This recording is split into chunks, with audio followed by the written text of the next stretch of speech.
মহাভারত।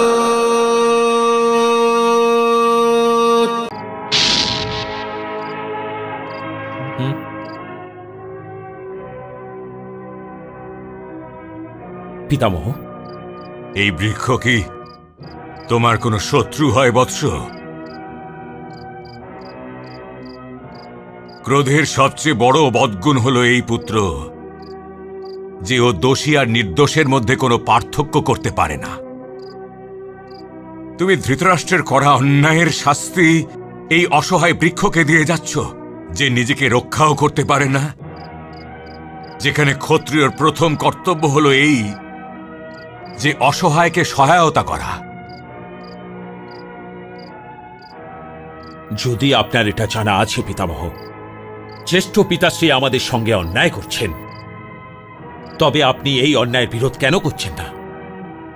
ন্যায়কে জানা সত্ত্বেও অন্যায়ের জন্য চুপ করে থাকা অন্যায়কে প্রশ্রয় দেবার সমান নয় কি পিতামহ? অবশ্যই পুত্র, অবশ্যই। কিন্তু হস্তিনাপুরকে বিনাশ থেকে বাঁচানোর কোনো পথ দেখাও তো যাচ্ছে না।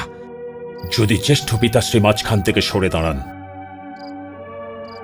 তাহলে আমার এই ধনুক এই সমস্যার সমাধান করতে পারে পিতামহ, এই সমস্যার সমাধান করতে পারে। যদি কোনোদিন তা হয়ও, বিস্মিত হয়েও না পুত্র। বৃদ্ধ হয়েছি আমি, তোমার থেকে 3 পুরুষ আগের ব্যক্তি আমি, চোখেও ভালো দেখতে পাই না। আসন্ন রাত্রির পরে যে দিন আসছে সেটাকে এখন আমি ঠিকমতো দেখতেও পাচ্ছি না।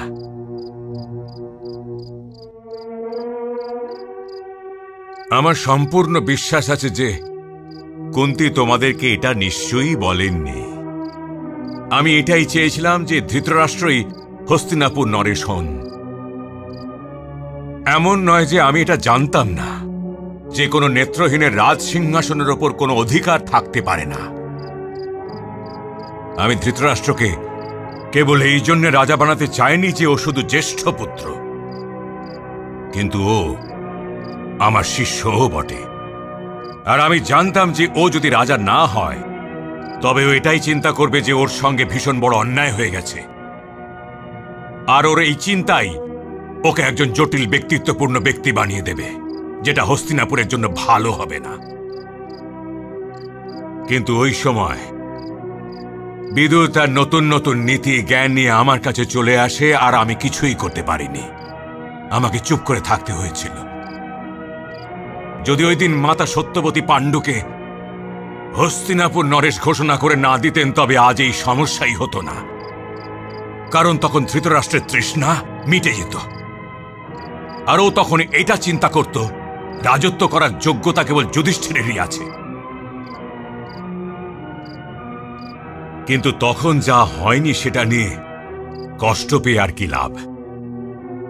ভবিষ্যতের দিকে দেখা উচিত, শান্তির দিকে দেখা উচিত।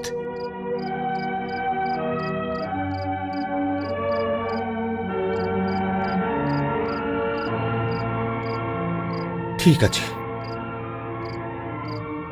তবে আপনি আমাদের সাথে চলুন পিতামহ। আমি এই রাজ্য ত্যাগ করতে পারি, কিন্তু কিন্তু আপনাকে ত্যাগ করতে পারবো না পিতামহ। আপনাকে ত্যাগ করতে পারবো না।